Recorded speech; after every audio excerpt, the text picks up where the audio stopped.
Okay, and over to Lynn, Lynn Jacoby. Thank you very much. Hey, thank you. Thanks, Philippe. I appreciate all of you having us with you today. It's an honor to be here.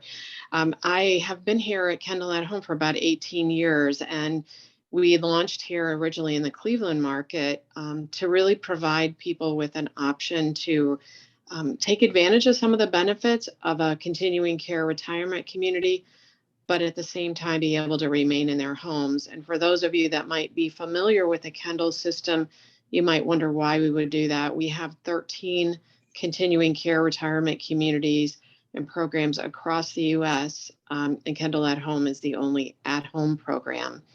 But a number of years ago, the focus was really on how to appeal to those people that really have been drawn to Kendall and those Quaker values and all that Kendall has to offer, but ultimately couldn't make that leap and leave their home. And so as a result, we've developed this program really based on those same Quaker values and the same concept of a life care, continuing care retirement community, except that we've taken the bricks and mortar out and people remain in their homes, and we provide the services and the support in order for people to remain in their homes as they live and continue on with that second act. And we're sort of focused on that. We believe that when people retire or reach the end of maybe that career they've spent most of their life devoted to, that they still have a lot to offer and a lot that they're involved in. And we look at our members as a good example of that.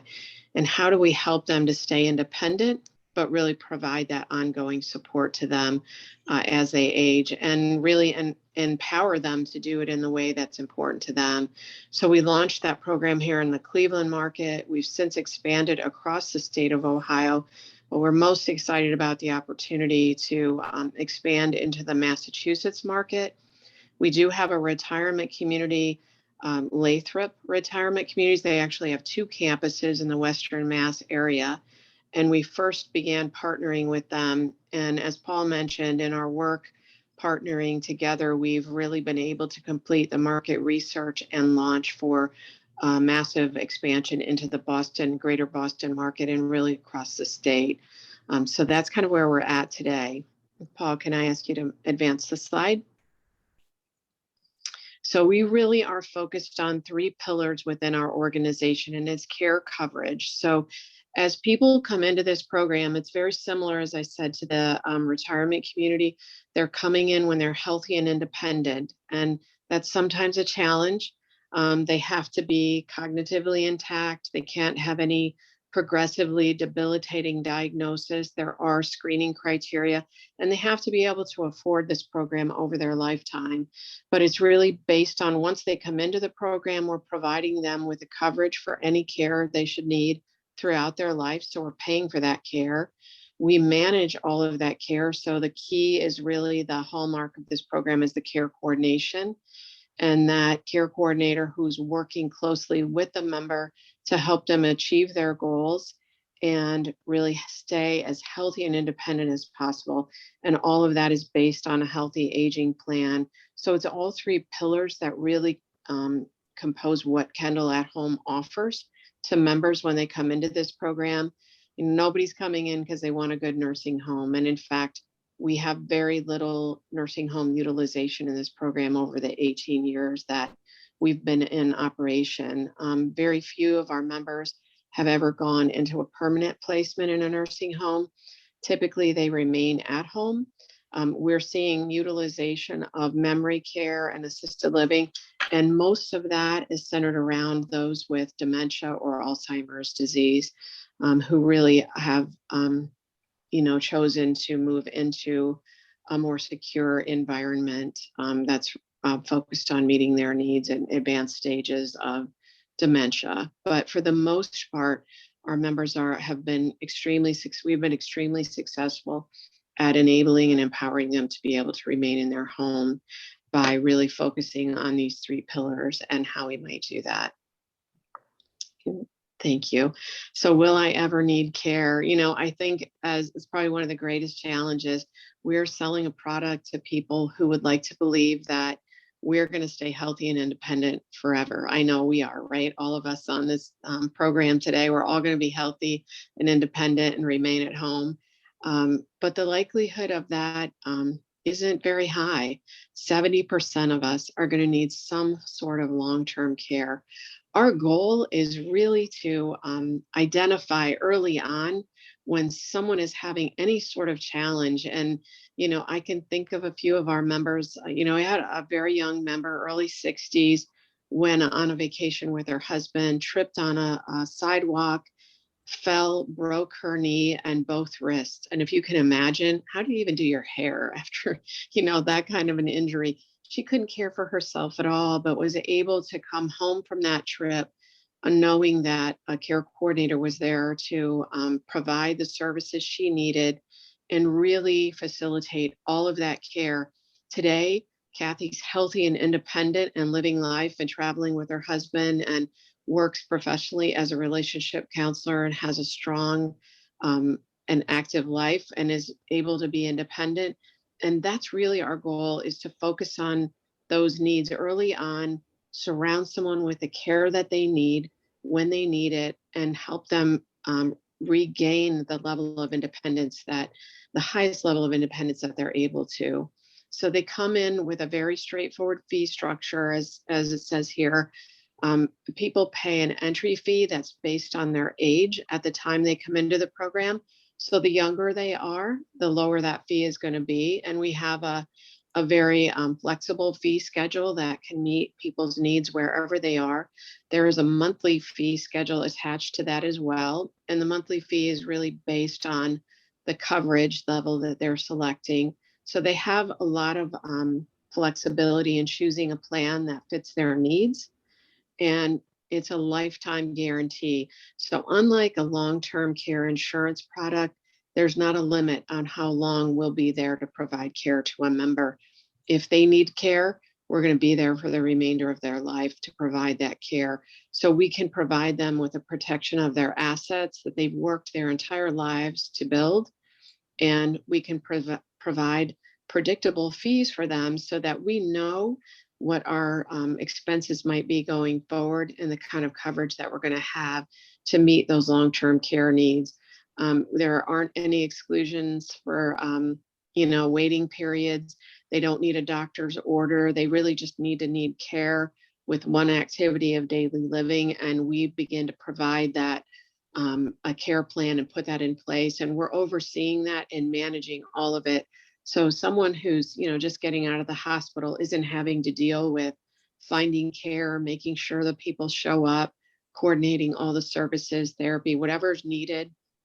We look at it from an occupational therapy perspective. We want to make sure that people have an environment that's safe and really meets their needs as they evolve over their lifetime.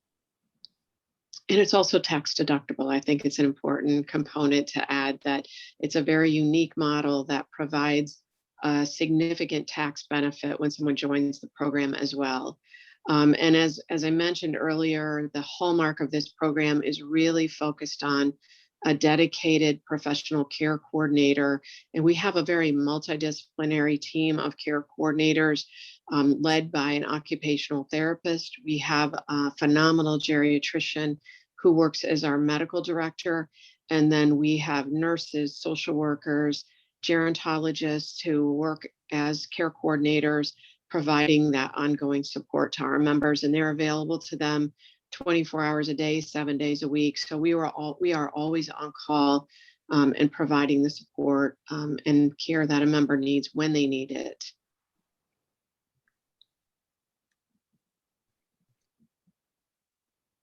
And I think, I believe so strongly that our work is what empowers our members really to live the life that is important to them.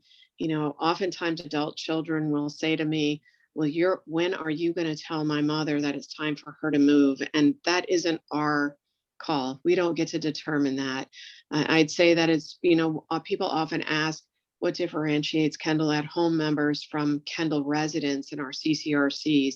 And it really is that desire to remain in their homes. These people, by and large, will fight tooth and nail to remain at home, whatever it takes to remain there. And it's been amazing over the years to see the determination that people really exhibit, even at the end of life, if they're really determined to remain in their home. And I'm proud to say that we have been really successful in partnering with our members to achieve those goals when and if that's what's been most important to them throughout their lifetime.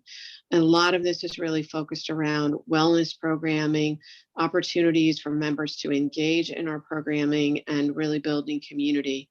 And we've worked closely with Paul over this last year to really develop a lot of virtual programming to connect our members no matter where they live. So as we grow as an organization, we hopefully want to keep our members connected. And it is interesting to watch as they grow as a community. They are connected with one another. They have a member publication, and they have a team of members who work to edit that and really solicit contributions from members.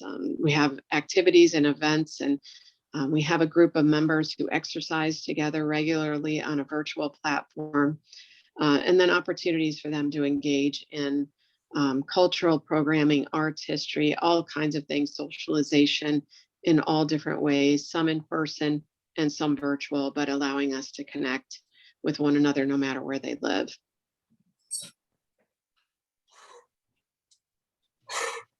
So that's kind of it. Paul, anything you want to add to what I've shared? Yeah, I thank you. I just do want to add that a big part of what's attracted me to this program and my interest in working alongside Lynn and Lindsay and the others at Kendall at Home is it's really based in a philosophy that I personally have a lot of respect for, and I think it's one that inherently creates community. The Quaker value system is one that can be sometimes a little nebulous, but when you peel it away, it really is what it makes it a joy to be part of a community. And I'm impressed by the way that Kendall at Home has created community, even though all of these people, live in the houses that you see here, not in a congregate setting. So it's nice. I've noticed when I'm talking to prospects that they feel that they are going to be part of something bigger than themselves, in a way that you don't often see in senior services. So I just wanted to add that piece of it. And I think that, I would also say that if anybody wanted to, we can send you a copy of this PowerPoint deck, and there are contact information on there if anybody needs it. And I'm sure through Philippe, if any of your clients or any of your friends or family were interested, we could make contact if it was appropriate. Absolutely, we shall do that. Thank you, Lynn and Paul. I think we are going to move into the next presentation, and then we'll take questions. But in the meantime, if you can put your questions up on the chat or wait till both presentations are finished, and then we can open it up for discussions. So Jackie, please go ahead. So, okay. Bear with me, everybody. First time since I'm doing all these. Here we go.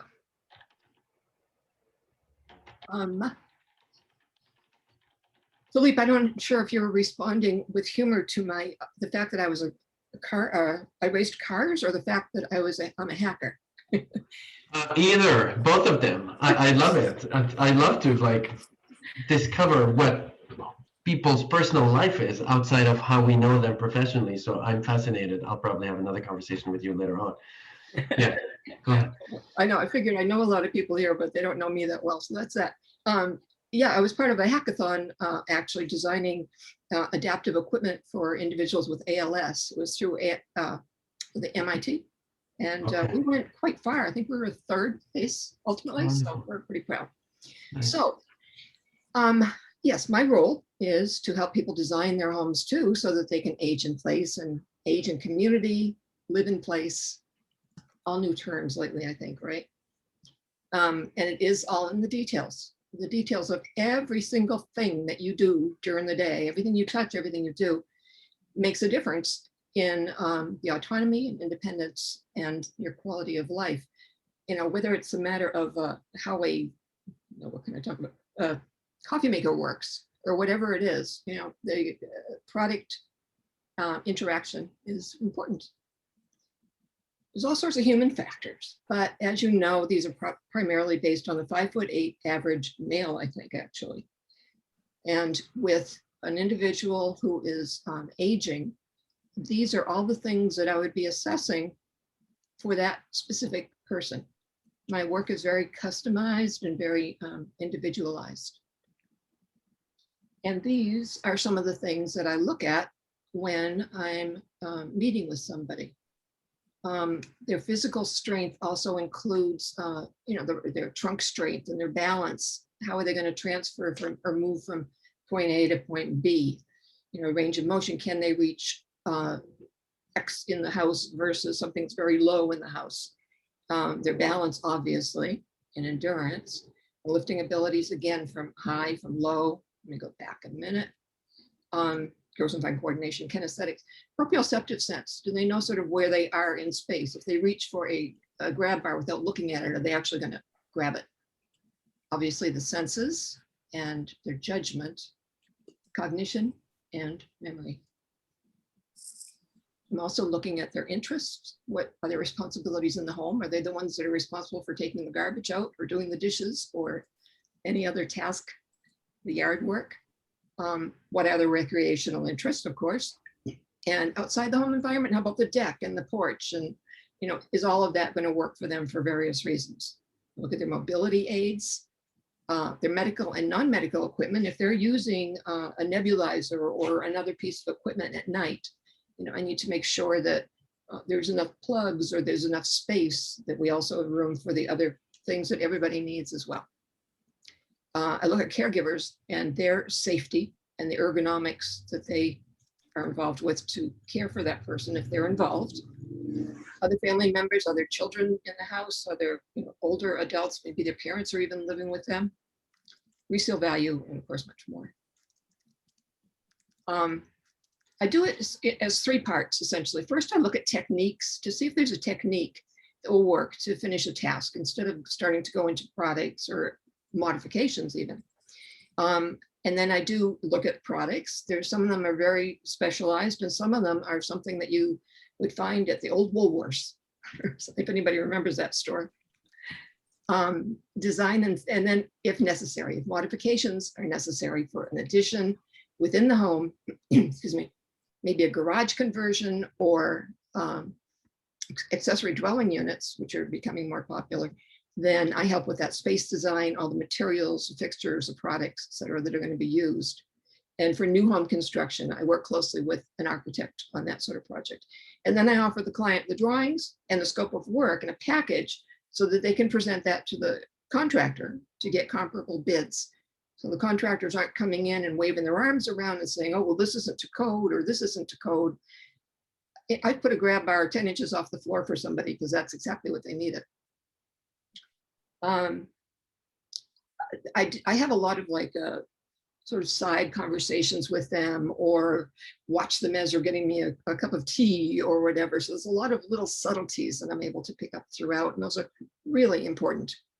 I work with homeowners and renters, property managers, property developers, attorneys, life care planners who are planning for the duration of the person's life, maybe if they've had some kind of traumatic injury, or for a senior, with architects, designers, and others, of course. This is something that I really hope that we have a conversation about at one of our meetings. The term universal design is used so freely, but it's it's actually moderately specific in a way.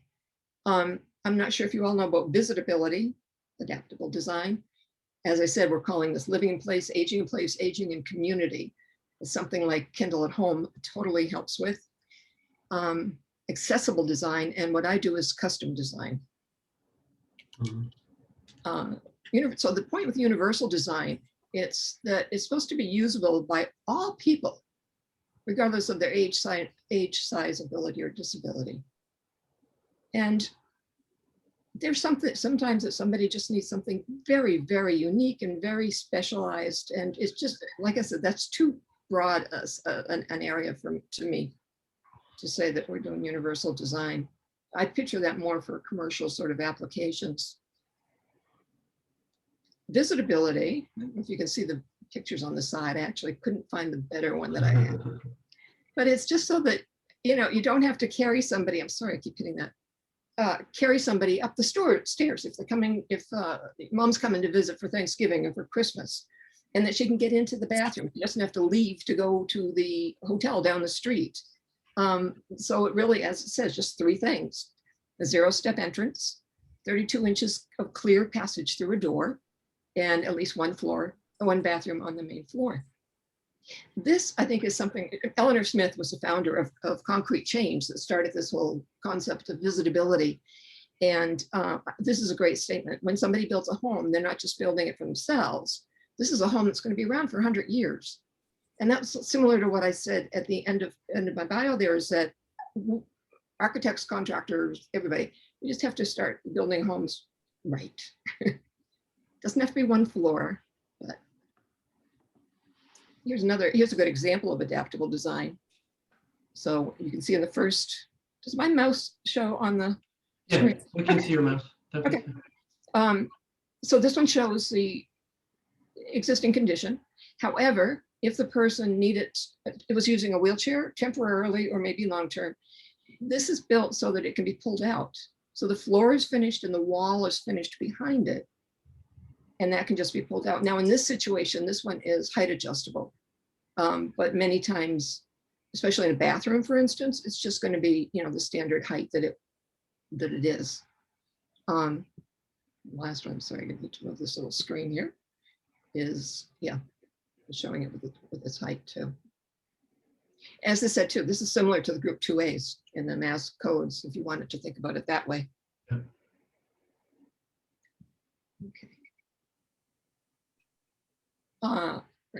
So it's the ability to do what he or she wants or needs. And I think the word want and needing are two important words. We'll be talking about that, and custom design is what I'll be talking about more too. Okay, can you see who can yell out some good features in this entry? Anybody speak up? The ramp. Nicely integrated, yeah. Yeah. No step entry. Yeah. Covered entry, Yeah. light. Perfect. Right down the beginning, not just at the door. Yeah. Yeah. A chair by the door. Yeah. It needs a handrail on the step though. That could, you're right. I wonder if there's one there. And the numbers. And the numbers, they're big. Yeah. And there's contrast. Yes. Yep. You can have it for that. But I don't know how many of you have either tried to find a client's home or a friend's home, a new person, and trying to find the numbers on the house are just, they're awful. Thank goodness for GPSs that tell you you're in front of the house. Okay, so these are things, instead of showing you a lot of answers, I'm going to show you some of the design factors within the construction, basically, that can really make a difference for me and definitely for the users. But these are the sort of things that I say, oh. So sorry that's upside down, but I just wanted to equal it to that. They say that there should be at least a minimum of 24 inches. Well, if somebody doesn't extend that a little bit further, this is what happens. The distance between the middle of the back wheel and the front wheel is 2 feet, but you figure you've got the footrest there, and that's going to bring the whole chair back a bit. So essentially that back wheel is already starting to go down the ramp if they stop at that point. So try to make that a little longer, 3 feet, even 4 feet. If there's a caregiver too, 4 feet helps. They can walk around while they're opening the door. Again, they talk about 24 inches, but if you look at this gentleman here and right there, he still has to move out of the way as he's opening the door. Oops, there's another door coming up. I know you guys don't like not doing square corners, probably for cost of the builders, I should say, for costs and everything. But that is really a really helpful thing. You can just see it in the pictures here. This is a great location for a toilet. If somebody's coming, I'm sorry these are all wheelchairs, but I think that you can relate to them in any way. If somebody's coming into the bathroom, as you can see, they're just exactly lined up with where they need to be to transfer over to the toilet. They don't have to go in and do a U-turn to get themselves properly positioned or anything. And this is something I see a lot. This is what the goal is to have a grab bar that really is, I think in total, it's like 54 inches away from the back because it's 12 inches in a 42 bar. And that allows a person to stand right to, number one, pull. Some people do better pushing, like this woman. Some do better pulling. So that allows the person to pull and to have something to hold on to while they're managing their clothes. This obviously does not allow any of that, besides the obvious other factors. And the other thing is that once this woman is up, those armrests are going to be far back. Not a whole lot of people can stand up like this woman using nothing. But there is this arc and curve that we also have to accommodate in front of the person, which in my case, you don't run into that. And in my case, I do, because there's small bathrooms and many times. This is another thing that's never talked about, but that little distance there in front of the sink, between the sink and the front of the countertop, can be important. Every single sink and countertop that I order, I do this way. And even if it's a drop-in, I make sure that the overflow is in the back or the side, so that there's not that extra room needed. But otherwise, I just bring it up close. If somebody has a really hard time leaning over, especially if they're sitting, whether they're sitting in a chair or a wheelchair, you just want it to be as close as possible. So that if they have trunk issues or trunk strength issues. And I'm sure that you're all using this plumbing. Yeah. He's gonna know. That's nice and tucked away. This kitchen, regarding kitchens, by the way, they show accessible kitchen sinks that have the disposal. It's very shallow, perfect. But the disposal's on the left or the right. They do have them in the center. But if you can imagine the one on the center or the left or the center, there's a good chance the person's going to hit their knee. So the center one is best, so they can just straddle it if they need to. Pay attention to where things are going, because there's a good chance somebody might add something like these armrests. This too, when you figure, is probably up closer to their trunk than it is an easy reach. This is another discussion I'd love to have with the team, because when you look at everybody's knees, they don't slope down like that. So, like I said, that's another discussion someday. Let's find out what you all are doing. This is not enough. This is not enough blocking. You can see here, if I had to add a hinged shower seat, tub seat, which are great if there's other family members, by the way, so that you don't have to lift another seat in and out of the way. There's nothing down low for that to be installed into. And the other thing is that if the person's going to be bathing, I put a bar very, very low, just above the top of the tub, so that they have something to be pulling on, pushing on as they're getting up. Again, a lot of my assessment has had to do with whether they do better pulling or pushing, but that's one situation where almost everybody can use that lower bar. And here's another blocking issue that I would be running into with that other one. Might almost fit, but you can see the issue. There's that back piece of it. Have many of you seen this bar? No. It's perfect. To me, it's perfect. You can pull, you can push, and then once you're up, you have the height. It's a nice grab bar, and this one is a few years old now, but it, yeah, let me show you the next slide. No, it's coming up. We'll see somebody go through the process. This is what I run into in residential too. Again, the wall is so close that they may do better pulling like that. And this one offers them the height, excuse me, if they need that. This one if it's just a little further away and too far, but still, they still need that. This one folds up into place or down out of the way. And a lot of these multi-use bars are now available, which are very, very nice looking. It's about time. This is an interesting product. I'm not going to reduce that.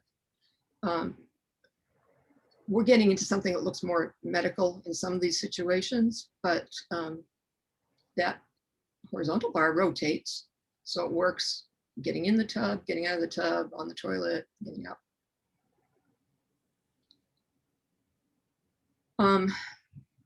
Okay, codes, I think, allow you, make you do this. So pretty much not make you, but they're in there so you can see.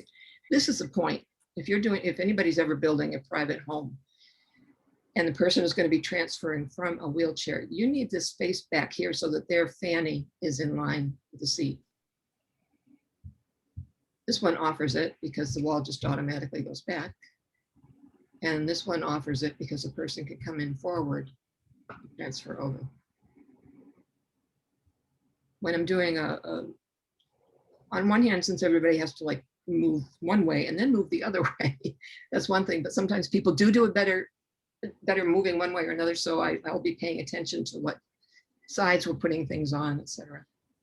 Now, when you're picking out your tubs, here's something else to consider. As you know, getting up and down from the tub can be hard. I'm having a hard time sometimes. I need that other bar there. But sorry. They can be really short. So one of the things that when I'm specing a tub is I'm looking at the base of the floor of the tub and what the length is. Something like 41 inches. She's going to have her knees up to her chest. So you want something with a nice long base. This isn't necessarily it, but there are.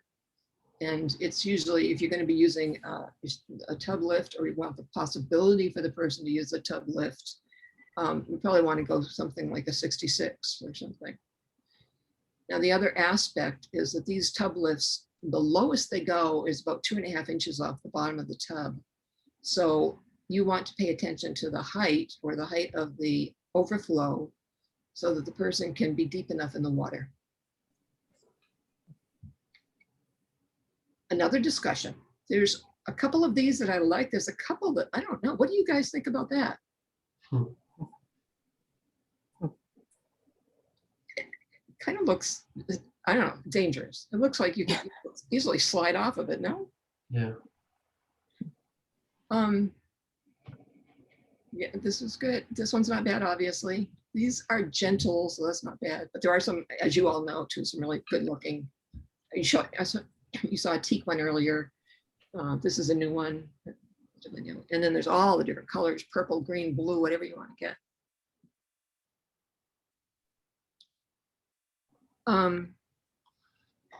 Do you all do, when you're doing assisted living, are you doing bathrooms? I mean, kitchens? Yes. Well, Yeah. To this extent, yes. With the innards and everything, with the pullouts? Not full, for assisted living, not full kitchens. Most of the time, it's a smaller kitchenette that is very compact. But for independent living, CCRCs, you may do something more like this? Absolutely. It's a full-fledged kitchen, sometimes more than anyone can need, because the higher end you get, the bigger the kitchen gets. Yes. Right? If somebody disagrees, please let me know. So there's some really, do you believe the days that we only had a Lazy Susan for corner cabinets? What? These, you all know, there's one of these that keeps popping up and it goes straight down from the cabinet. I'm sure you've seen that, yes? But in that case, like, you can't have a toaster under there or you can't have anything under there. So this one comes forward also to the person, which is better, and gives you more freedom use of the space on the countertop. Have you all seen this one? It's for above the refrigerator. I like that, huh? That's a cool one. I don't agree with the spices in this heated area, but you know, some kind of pullouts, I'm sure you do. Yeah. It just because we're losing so much storage with, if it's going to be wheelchair accessible, we're losing so much base cabinet storage. These are really helpful. These are also very helpful too. I mean, think about, you just want to have a setup where the eating space is just a little bit further. Maybe the person's using a walker, and having this to just be able to sit down and have a quick lunch, or to do some extra preparation, have some extra preparation space. It's just all really helpful. Electricals. I need, please don't forget this, electricals near the windows for things like openers or shade openers. I need an electrical near the door for door openers. And what's not on there is electrical for the behind the toilet for possible bidets. I know you're already putting electricals under the sink for the disposal, but that's probably also going to be used for any kind of motion sensitive devices. Stair handrails. This is not a bad handrail. It's not great. This one, as you can see, you can get your whole hand around it. But what I'm showing on these two are the fact, if you picture this at the top of the stairs, like this one is, when you get to the top of the stairs, you can reach out and sort of pull yourself that last step and lean on this. And this is continued onto the flat area of the floor so that you're getting your balance before you sort of take off and walk. It's sort of the same thing there. I need safety up here.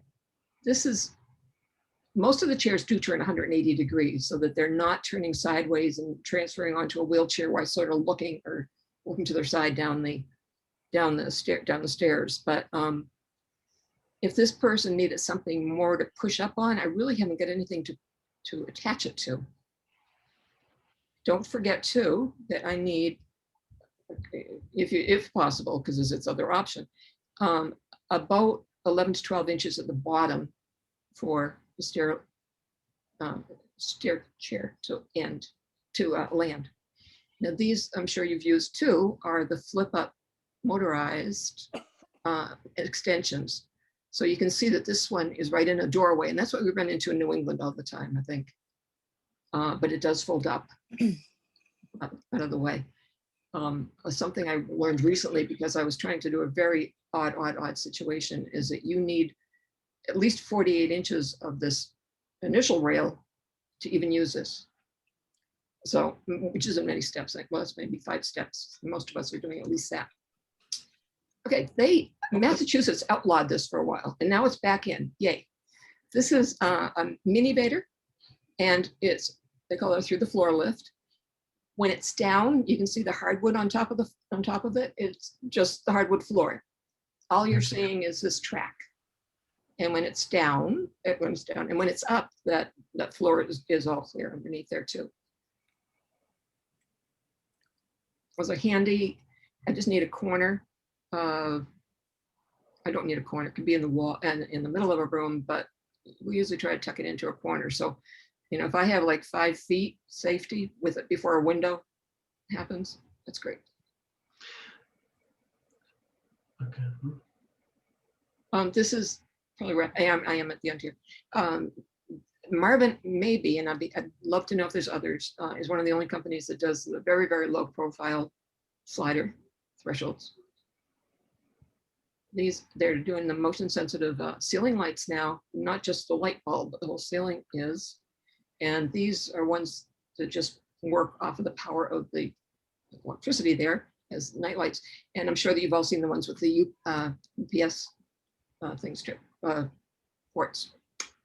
Oh, okay. So, like I said before, it's all in the details. And I'll be happy to answer questions, but those are some of the things that I need from you as architects. Thanks. Thank you. Thank you, Jackie. There are some features that you're showing that I've never seen before, like the floor to ceiling lift, it's a pretty cool feature. Yeah.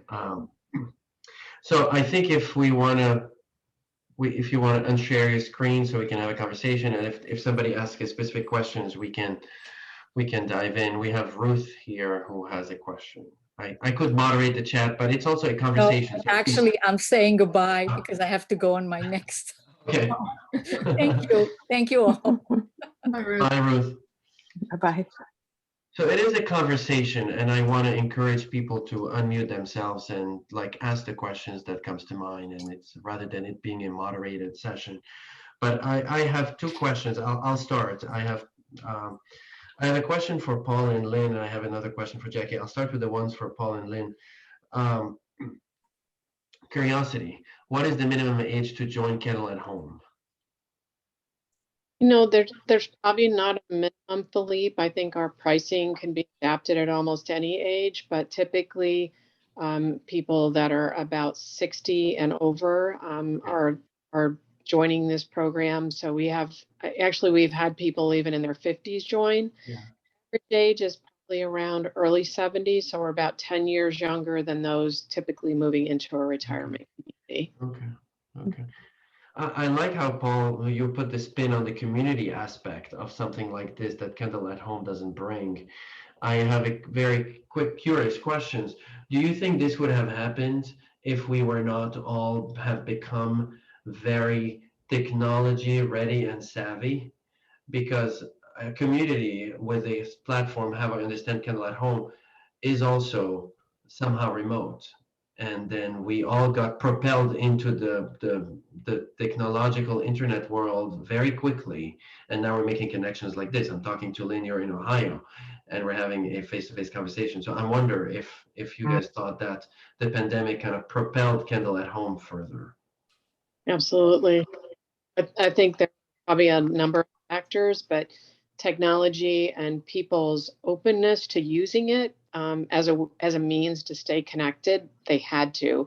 Whereas in the past, you know, they would just wait for the care coordinator to come to their home and have personal conversations with them. And it was such a scary time that I think it did enable us. And we tried to engage members in meaningful ways using technology, and we really have walked them through step by step how to use Zoom, how to stay connected to their family. We've hosted sessions with their family members in order to help them stay connected. So I think that that it definitely did that. But the other thing that happened for us is during that time, that's really when we engaged in a very meaningful way in this expansion. And for so many people, congregate living is maybe not something they want to consider as a result of the pandemic, at least right now. And so I don't think there's ever been a more important time to be considering the safety and the comfort that home can bring. But we also want to make sure that we pay attention to that socialization and helping people not to feel isolated. And I think so many of us experience that through the pandemic, not being able to be with loved ones and finding ways to have meaningful contact. So technology was a critical focus for us, and it's actually something that we are continuing to look at from the future perspective. You know, Jackie had a chance to meet yesterday and talk a little bit. Our team is also, many of our care coordinators are certified living in place professionals, and we don't do the extent of the work that Jackie does. We certainly see the need to tie people like her into this work and really look at people's homes. And it's one of the things that we look at when we're evaluating someone's eligibility in this program. I had a couple very early on who had really to decide whether they would join Kendall at Home and remain in the home they'd been in for many years or move to one of our retirement communities. And the best decision for them was not to join our program. They had a home that could never meet their needs as they were aging, and they weren't in a financial position to really make the kind of changes that Jackie's talking about today that would have been critical. And they are both deceased now, but I can tell you it was the right decision for them to move to a community because their home couldn't accommodate their health needs and their physical needs as they aged and their health conditions deteriorated. So it's an important component of this program.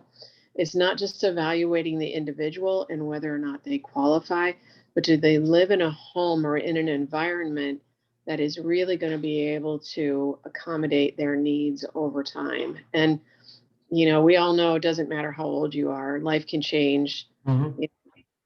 turn of a dime, and you Yeah. can, need that help. And, we all know people that's happened to, and how do we accommodate that environment? So these are critical components for us. I was thinking, Jackie, when you were showing those pictures of the kitchen yesterday, we talked about a colleague we know in a universal design living laboratory, but the stove that, the cooktop, you can pull up underneath it with your wheelchair, but the pot filler, and we'd all love to have that, right? But Oh. then you still got to get that pot from the stove to the sink, and that's almost impossible. So now the cooktop has the drain, and you can use it, fill it as a steamer, cook pasta or rice or whatever, but you can empty it right there too. So you're no longer having to move those things.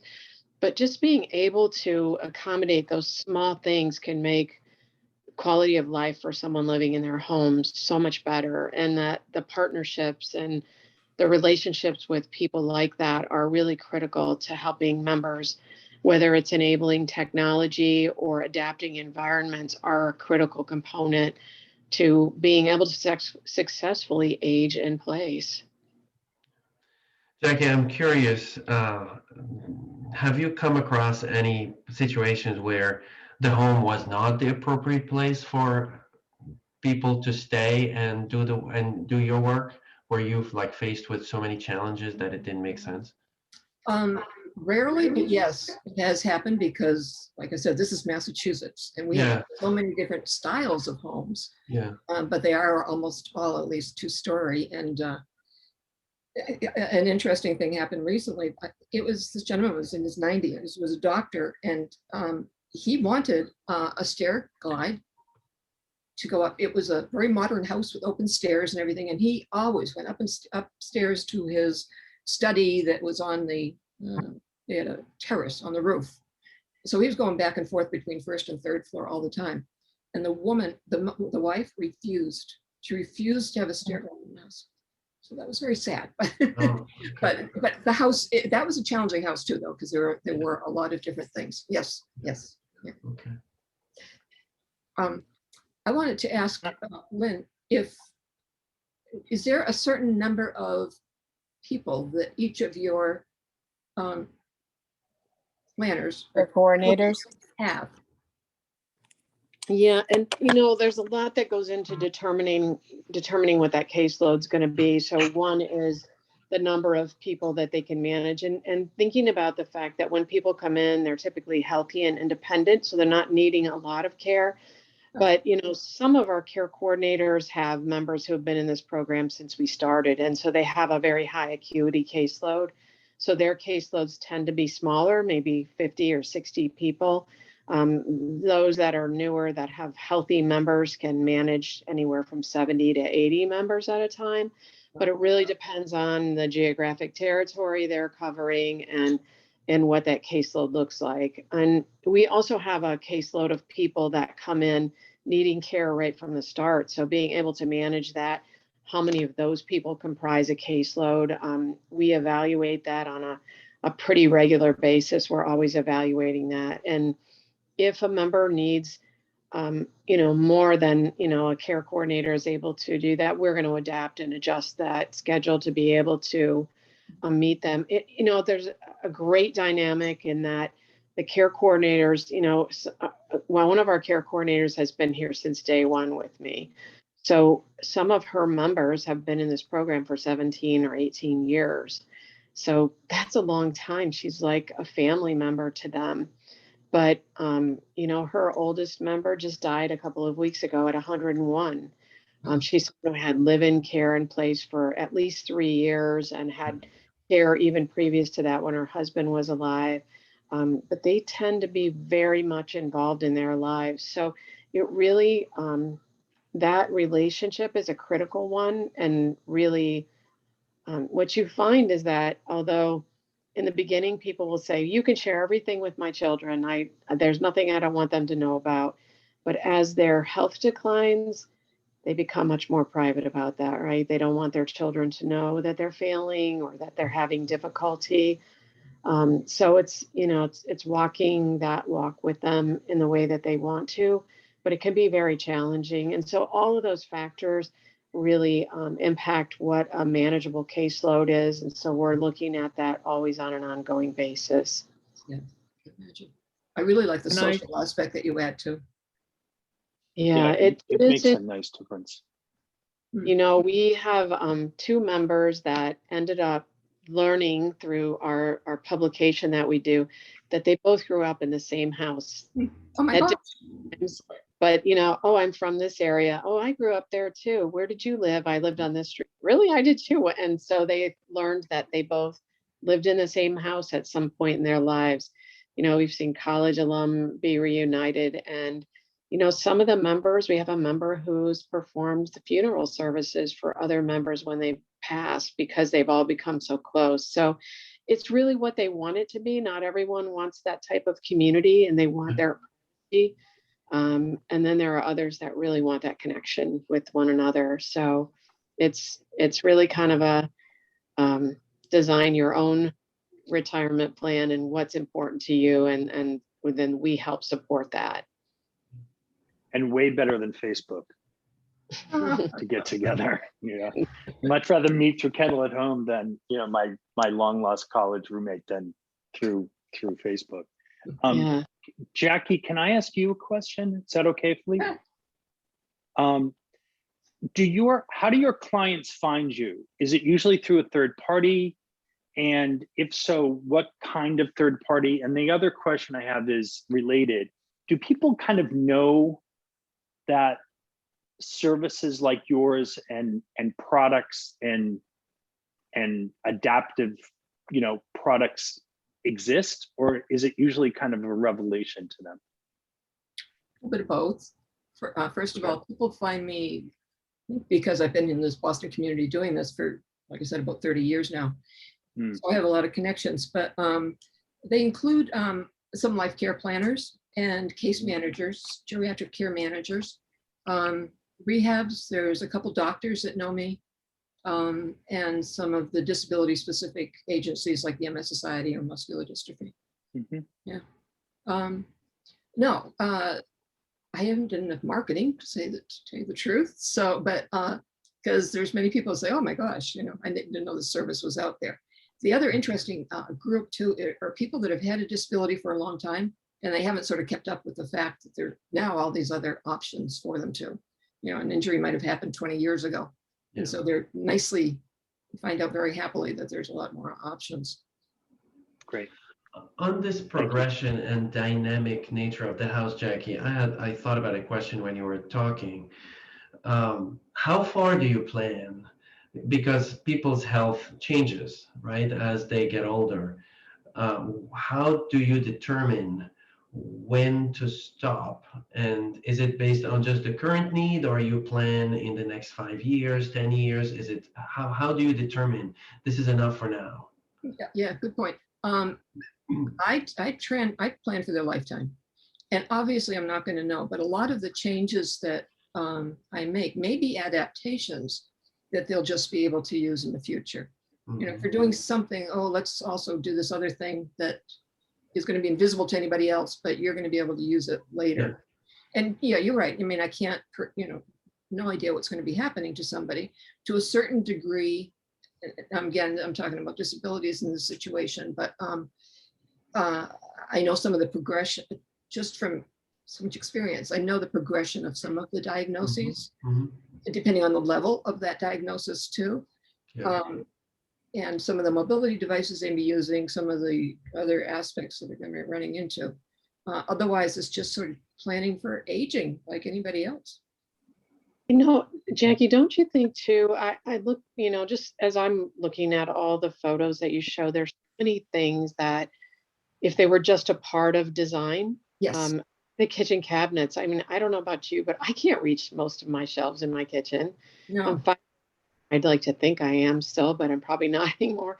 But to reach anything, so then now you've got people climbing on step stools and trying to reach things. And really, if you think about incorporating that kind of design early on, no matter what age we are, no matter what our physical abilities are, be suited to be able to operate and function in our homes on a much easier platform than trying to incorporate it. I find, I don't know if you experience this, but so many of our clients are so resistant to incorporating things that will keep them safe because they think it, just screams that a handicapped person or someone who's disabled lives. It Exactly. doesn't be that way.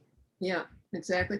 I think the term grab bar, for instance, too, is being changed to safety bar or something other than grab bar.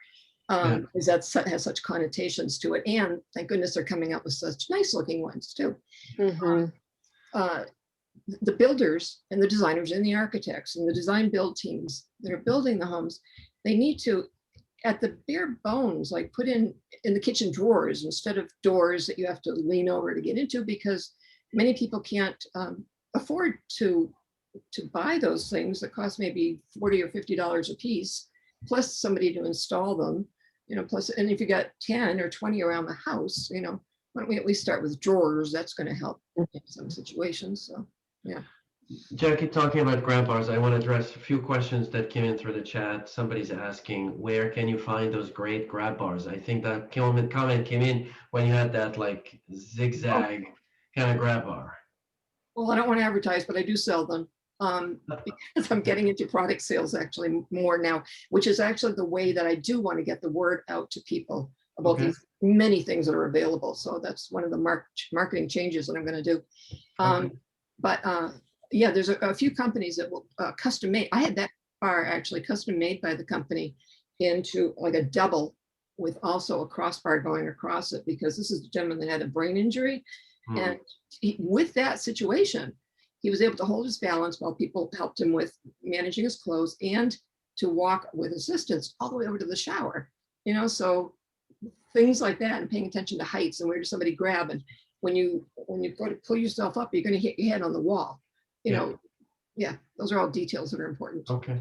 Yeah. In the time, if you want to put in your email in the chat, if you want people to contact you for any of those, feel free to do that. But there's a question coming in for Kendall at home.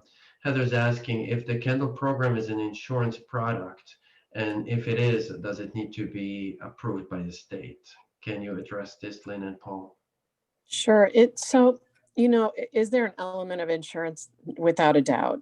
We talk about it as assurance that we're going to be there to provide that for the remainder of your life. We're going to cover those care costs. There are some regulations in the state of Massachusetts that govern some of the CCRC work that's being done. Paul and I actually met with early on, and it was agreed that the at-home programs really would operate outside of that environment. So in the state of Ohio, continuing care, retirement communities, and at-home program are not regulated by the Department of Insurance. In Massachusetts, we don't fall under those guidelines either. That's not to say that as we look at expansion in other areas across the country, some of our retirement communities are regulated by the Department of Insurance. And in those cases, it's most likely that the at-home program would fall under that same sort of regulatory body. But currently in Ohio and in Massachusetts, we don't fall under those regulations. And we did meet with the Department of Elder Affairs to confirm all that. Great. Any more questions? I have a question. Go ahead, Catherine. The question is about the homes that people live in. And it's really for Lynn. Obviously, homes like the houses that were shown on the slide take a lot of maintenance. You've got somebody mowing the lawn. You've got somebody making sure the water heater doesn't break. You have somebody checking to make sure that the heating system is good. Then you have normal wear and tear on the property. I'm wondering if Kendall does anything for the homeowners to help them to actually connect to services that they can use to fix their homes. Because as Yep. people age, they need that. Right. And you know what? When they can't take care of themselves, they can't take care of their home. And that was an eye opener pretty early on. I think one of our first members, she said to me, when her husband died, I'm going to have to move. I can't take care of my home. They still put storm windows in the winter and all of that. And she said, there's no way I can ever do this. And so we did early on, brought on a home maintenance division. And so we have, in all of our markets, we have home maintenance companies that come in.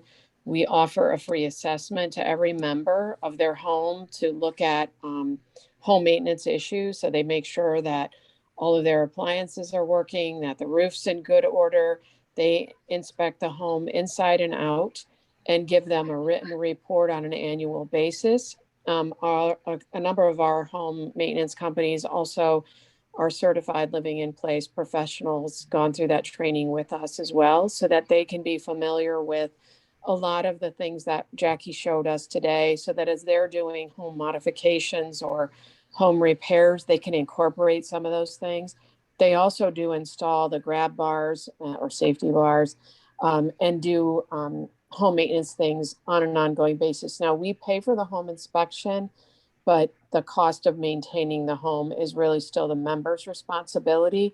But they do a tremendous amount of work to help support them to remain in their homes. So that's a pretty key component to this program. I would say probably one of the #1 rated services right behind care coordination is having a company and people that they can trust. And those people are also managing any kind of quotes for things that they can't do. So if they need trees cut down or a roof replaced or a new driveway, they may not be able to do those things, but they manage the bids and manage the whole job to make sure that that our clients are not being ripped off by, some shoddy workmanship. So they can manage all of that if the member chooses to want to involve them and use them. But we've had really great success with that. But thank you for bringing that up, because that's a really key component to helping people remain in their homes. They don't all have homes with those nice things that Jackie shared with us today, but they can help to provide some adaptable devices and things like that in the home, but also just help with general maintenance.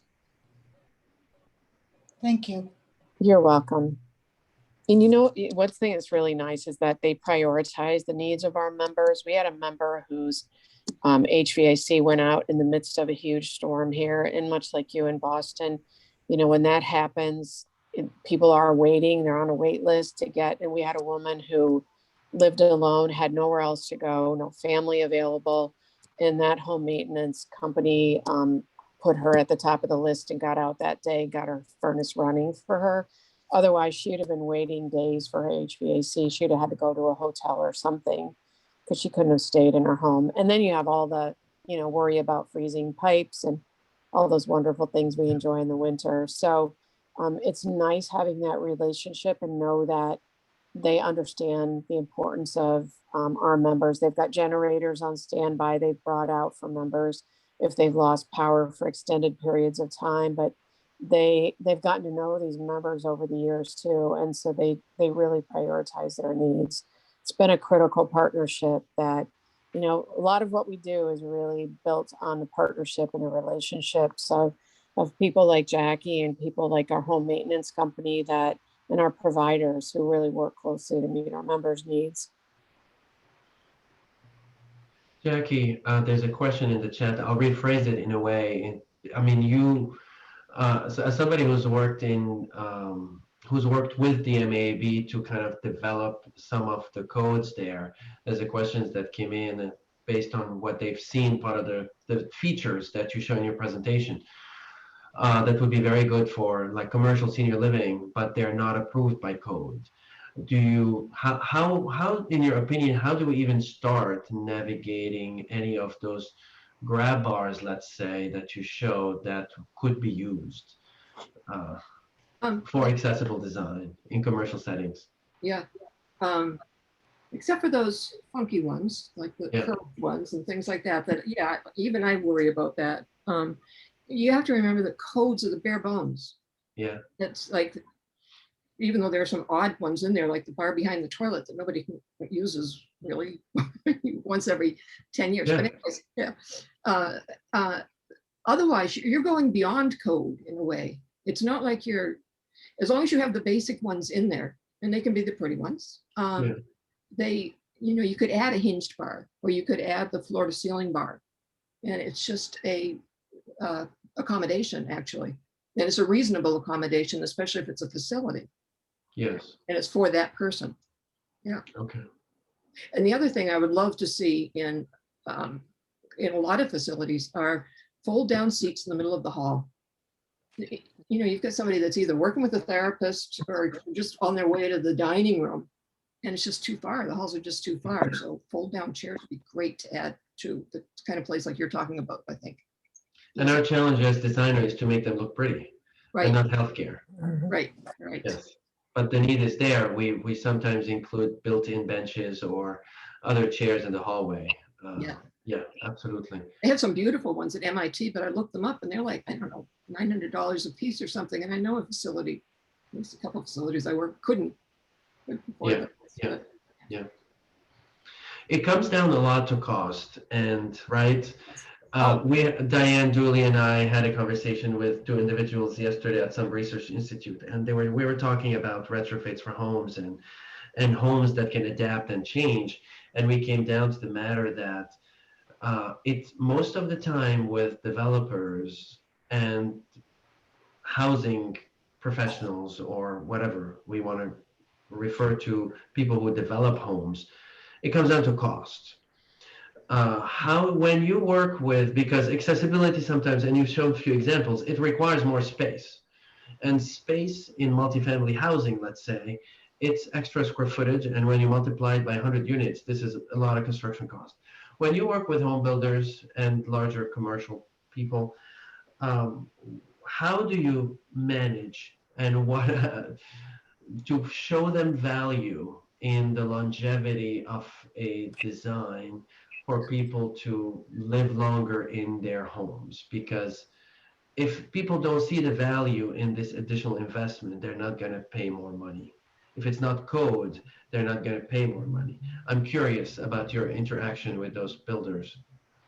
Probably your main question is about commercial, which I really can't answer because I haven't had to address that at any time. But Okay. regarding private homes, they've done Yeah. studies, and the increase in price is only like 2 to 4%. It's very, very, very small. So that's always good to hear. And talking about money too, I do want to say that in Massachusetts, we have a home modification loan program that the individual doesn't have to pay back until they sell the home, or their daughter or son sells the home, for up to $50,000. So that's a real benefit that a lot of people have taken advantage of, and it has a good high eligibility requirement. Okay. Good to know.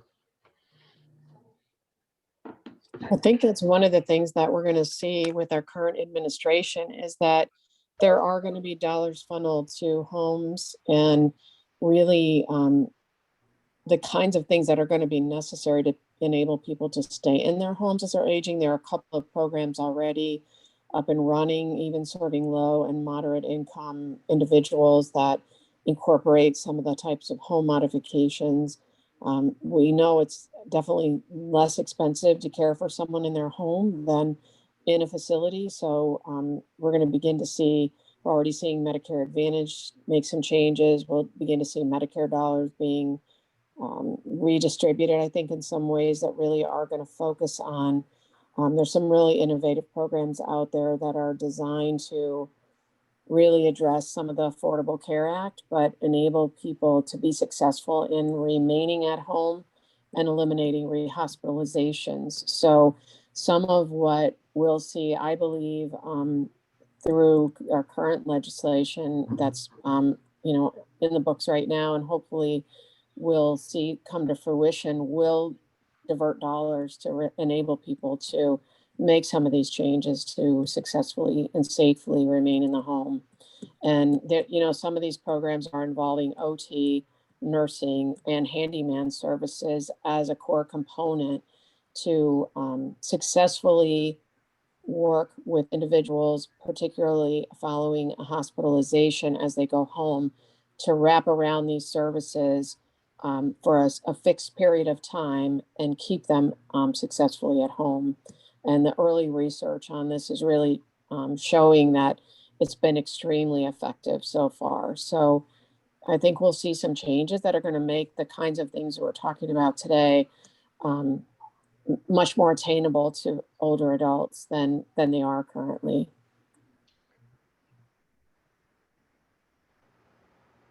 Anyone from the other attendees want to ask a question? I mean, we're having a great conversation. I have another question Please. if we have time. We do have till 6:45. That's how Yeah. long we So run. cognitive disability and the folks who are living at home, well, most people, or it's pretty common after you turn a certain age, 80, 85, 90, to start to have some cognitive disabilities. How does Kendall handle that when the person truly wants to stay at home, but the home is no longer the appropriate place? You know, it's really a partnership in order to make that happen. So, you know, a couple of things that we have to consider. Number one, are, you know, we could put whatever level of care in place, including live-in services or 24-hour services. And we've done that. We have a client right now that we're doing that for. Where it becomes more challenging is when an individual lives alone, is no longer safe being alone at home, and the family will not agree to technology or the integration of technology or monitoring, or even having a higher level of care in place. And those are often cases where we have great concern for safety, wandering, people leaving, you know, and there's an element of risk here. So how do we manage that? Those are, I think, some of the most challenging cases, and often the cases that end up in memory care or assisted living, because they end up being the safest option for individuals with significant cognitive impairment. Our goal is we've brought a life enrichment specialist on who really works closely with our members with early stages of cognitive impairment. We also have a dementia specialist we work with. And our goal is really to put some things in place early on to be able to extend the period of time that that person will be able to remain in their home independently. So creating memory centers, really looking at lighting. We're actually in the trial stages now with a technology company to evaluate some new lighting that's really built around the circadian rhythms and trying to enhance quality of life. So we look at any opportunity to really promote that independence and prolong it. But ultimately, I think in order to be successful in keeping our clients, our members with advanced stages of dementia in their home, it really is a team effort, and it's bringing family members in who are going to support that. It's so critical, though, that we know who their healthcare power of attorney is, and that we've built a relationship with them over time so that these aren't conversations that we're initiating in a crisis, that we've met with a member when they're of sound mind, and we've had these conversations over the years, and we really can work as their advocate to help support whatever it is that that member wanted, you know, when they were able to make those kinds of decisions. But you'd be surprised, maybe you wouldn't, at some of the challenges we are faced with sometimes with families, and a reluctance to want to make those kinds of decisions that really need to be made. Driving's a big one. You know, we can identify that it's no longer safe for someone to be driving, and we can see the car and we notice what's happening, but we don't have any authority to take the car keys away from them. It really has to be a decision that is made by a durable healthcare power of attorney.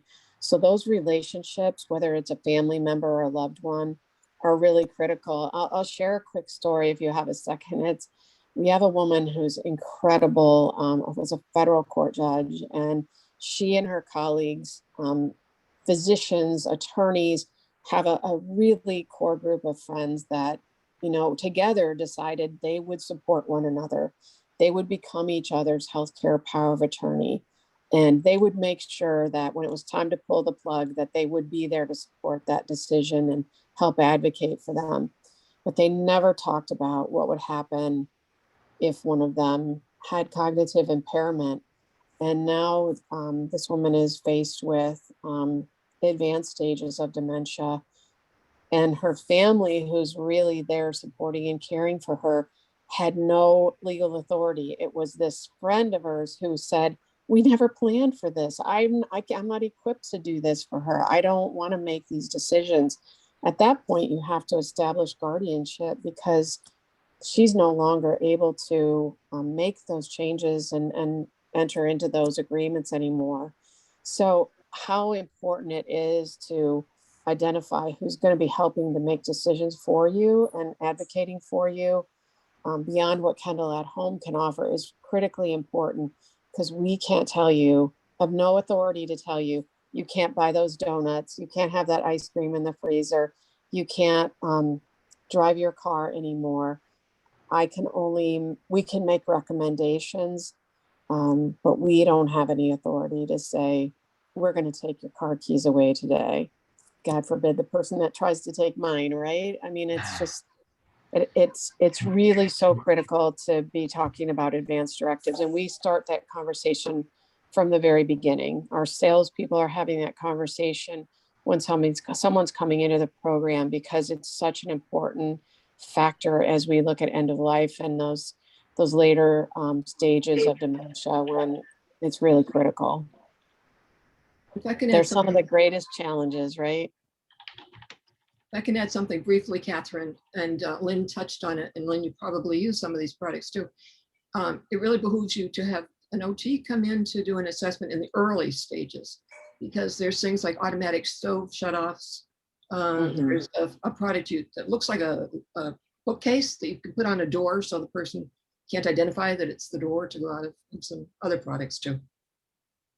Yeah, so that would be a part of what we're doing as we're evaluating the home environment. That's where we bring our dementia specialist in, and we actually assess where the member is and make recommendations. And included in that are modifications to the home environment and can incorporate technology and all kinds of different things. It really just depends upon where they are. But again, it does rely upon having those partners that this member has selected to help make those decisions over time. They're such a critical component to all of this.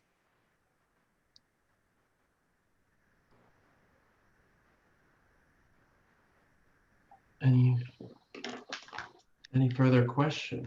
I think we're approaching 6:45. I want to be mindful of everybody's time, and I also want to be mindful of the time that the three speakers have given us today. Jackie and Lynn and Paul, thank you very, very much for this very deep and important conversation that a lot of us are benefiting from, and I personally didn't know enough about the home itself and its adaptability for the future. So thank you very much. We very much appreciate it. Thanks for the opportunity to meet with all of you. Absolutely. Yes. Thank you. Okay. Thanks, everybody. Okay. Good to see you all. Take care. Thanks again.